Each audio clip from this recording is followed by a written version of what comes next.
Всем привет, меня зовут Алла, и в этом видео я покажу, как буду делать вот такую замечательную заготовку. Долго тянуть не буду, приступаем. Сегодня я работаю с вот такой тканью, у меня это плащевка, но дело даже не в том, какая ткань, а какой принт. Посмотрите, очень удачно я сегодня работаю с вот этой частью, также очень красиво будет центральный элемент. И по горизонтали тоже будет интересно смотреться. То есть такую ткань по-разному раскроив, будет разный результат. Она мне очень понравилась, поэтому с ней сегодня работаю. Но в этой работе можно использовать абсолютно любые ткани, будь то хлопок или трикотаж. Вот для примера также показываю плащевку. У нее очень удобный принт, так как он не имеет верха и низа. То есть какой бы стороной вы не повернули, как бы вы с ней не работали, рисунок будет идеальный. Вот такая кулирка тоже. Посмотрите, четкий контур, все видно, все понятно. Будет тоже классно смотреться. Детские принты точно так же. Единственное, что если вы работаете с трикотажем или нестабильными тканями, которые тянутся, их перед стежкой нужно проклеить крест-накрест. Как это сделать? У меня есть подробное короткое видео, ссылочку на него я обязательно оставлю. Все эти ткани я покупала в одном интернет-магазине по очень приятной цене. Кому интересно, сайт я оставлю в описании под видео. Переходите и смотрите. При раскрое ткани я ориентируюсь на рисунок, отступаю, во-первых, замеряю, что у меня получается от одного рисунка к другому 4,5 сантиметра. Также замеряю и на другой стороне, смотрю, ну тут чуть меньше, тут у меня 4. Я отступлю от основного своего рисунка 3 сантиметра. Почему? Потому что первое, стежка даст усадку. Второе, край будет неровный, я его буду выравнивать. И третье, в готовом изделии я не хочу, чтобы рисунок попал в шов. Поэтому 3 сантиметра с одной стороны, 3 сантиметра с другой и вырезаю. У меня получился отрез ткани. Я сейчас делаю замеры специально, чтобы потом мы после стежки их проверили. 54 сантиметра на 37. И так как плащевка достаточно тонкий материал, и если ее не проклеить, она даст больше усадку, я этого не хочу, поэтому буду проклеивать обычным швейным клеевым флизелином. Сейчас готовлю слои к стежке. В качестве нижней ткани я использую тоненькую ненужную мне ткань.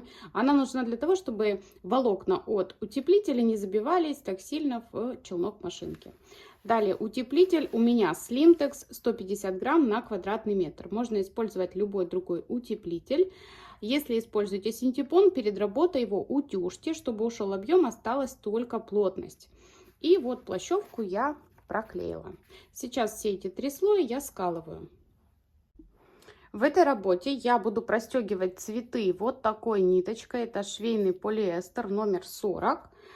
А заполняющую стежку, то есть там, где у меня черный фон, я буду простегивать черной ниточкой, но беру уже вышивальную. Это также полиэстер, но вышивальный.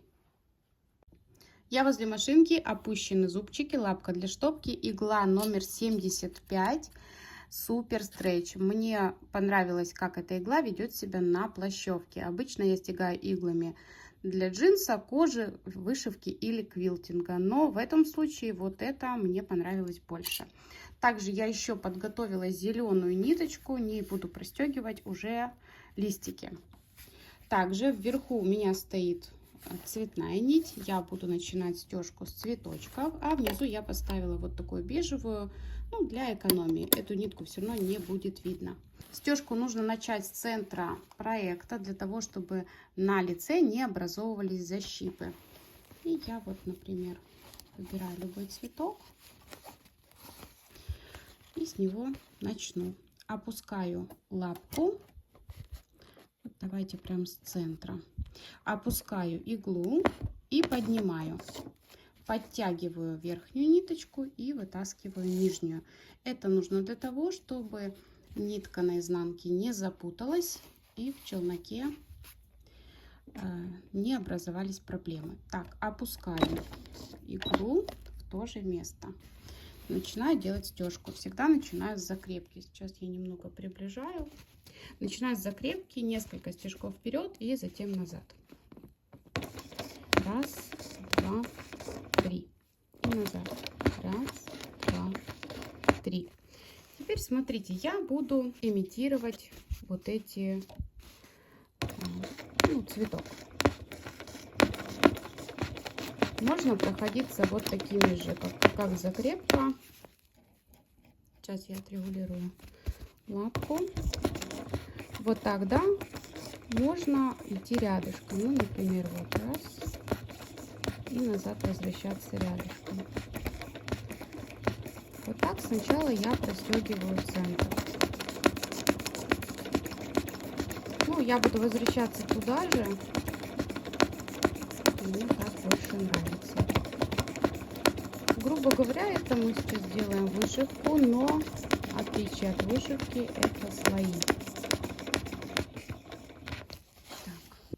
Ниточки можно уже срезать, закрепка у нас сделана. Я сейчас отойду в сторону и сделаю. Так, теперь я выхожу, ну, смотрю на рисунок и выхожу на контур цветка.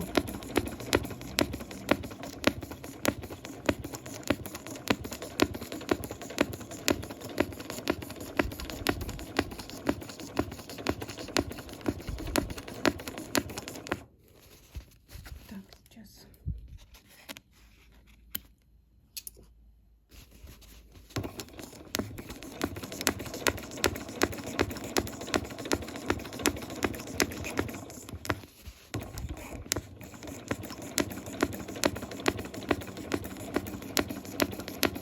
Готово. Теперь смотрю, что мне хочется сделать. Я бы сделала еще вот тут, вы видите, такие, как, я даже не знаю, как это называется. Ой, простите, камеру зацепила. И чтобы их сделать, я снова захожу в цветок и вот так делаю. Их можно было сразу сделать, но я вот, как правило, сажусь за рисунок. Первый, как говорится, пробный у меня, а потом я уже знаю каждый, ну, потому что элементы повторяются, и я уже знаю,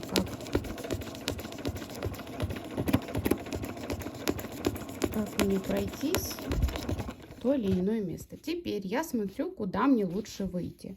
Ну вот я, например, хочу перейти сюда или сюда. Ну, ближе, наверное, мне все-таки сюда. Вот перехожу в ту же строчку. И снова иду по контуру.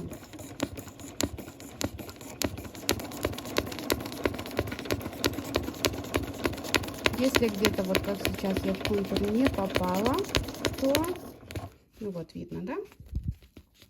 То ничего страшного нет. Потому что после того, как сделается застежка, вы этого вообще, вы даже сами не найдете, не увидите, где это место. Так, сейчас я поверну, чтобы было лучше видно.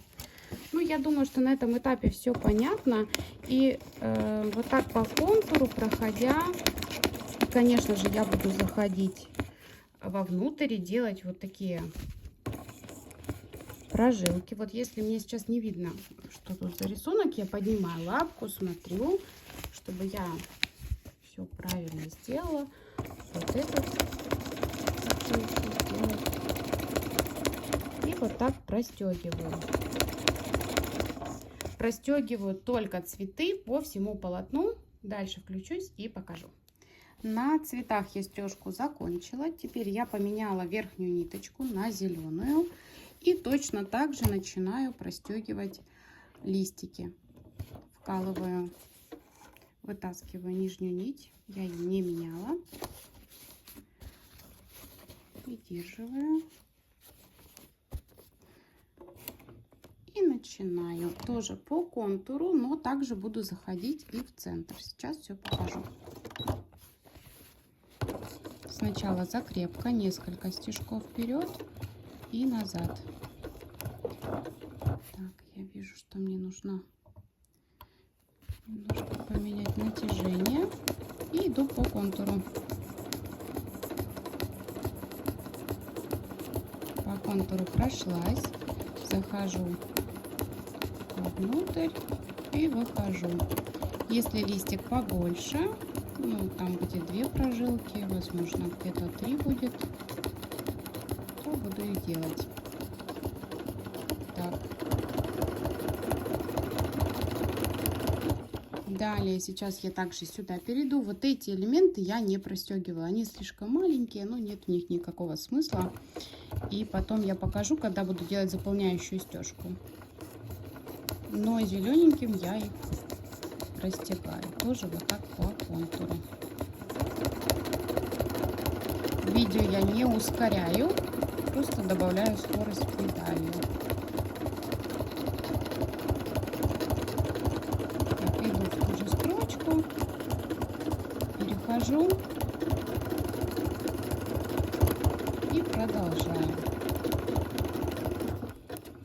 Таким образом я простегиваю полностью все листики и дальше покажу.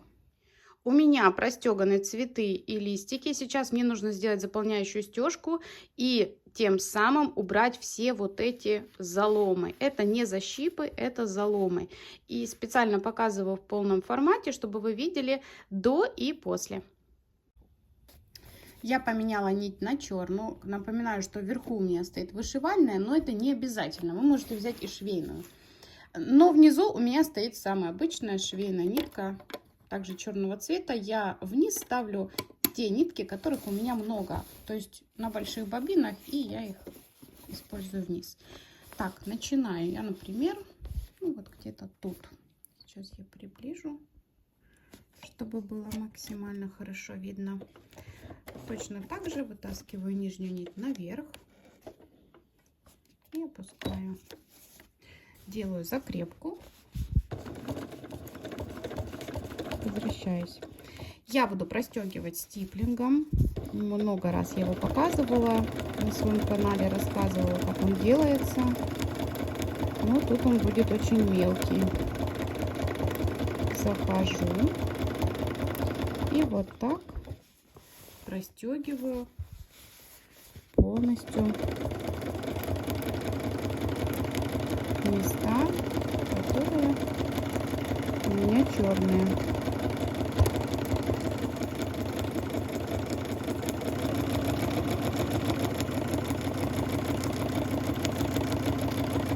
Продвигаюсь я плавно, равномерно.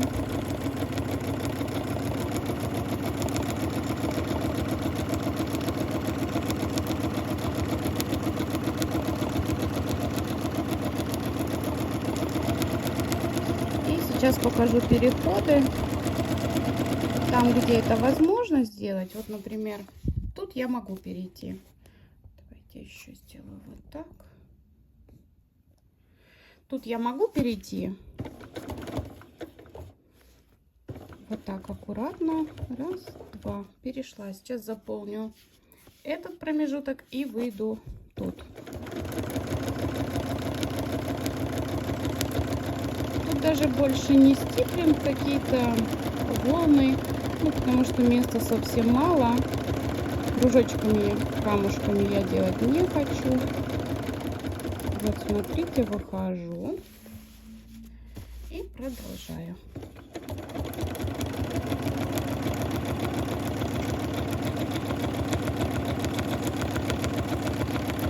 Там, где место побольше, я стараюсь стиплингом. Где место поменьше, иду.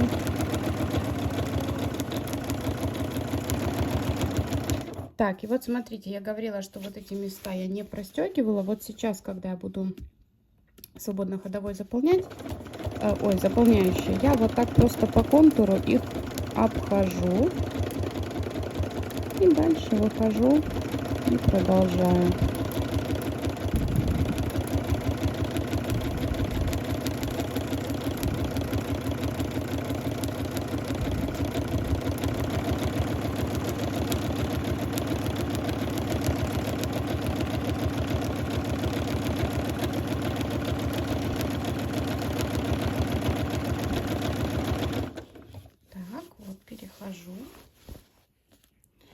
Можно вернуться.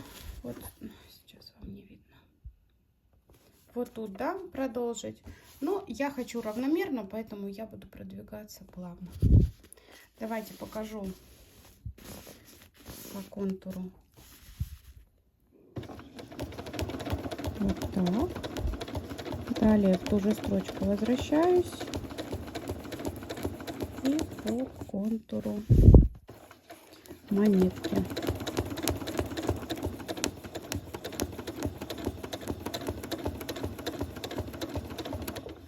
Готово. Ну и тут уже продолжаем.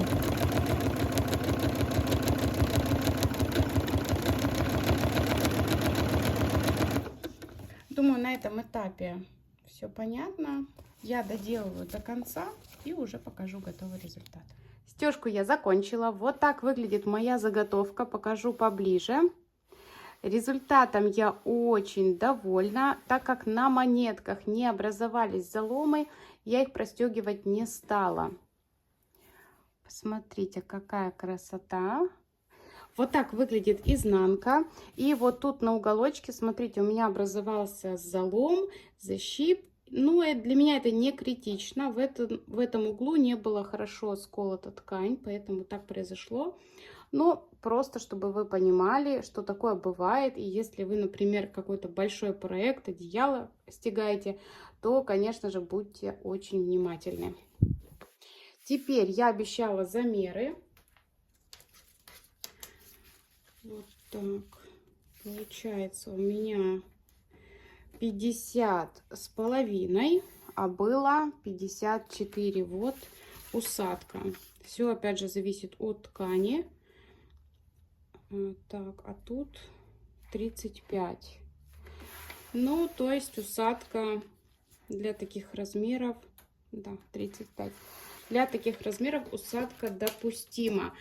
Если бы ткань была плотнее, наполнитель был другой, усадка бы была абсолютно другая. Если шьете одежду, сначала стягаем, потом краим. Это обязательно.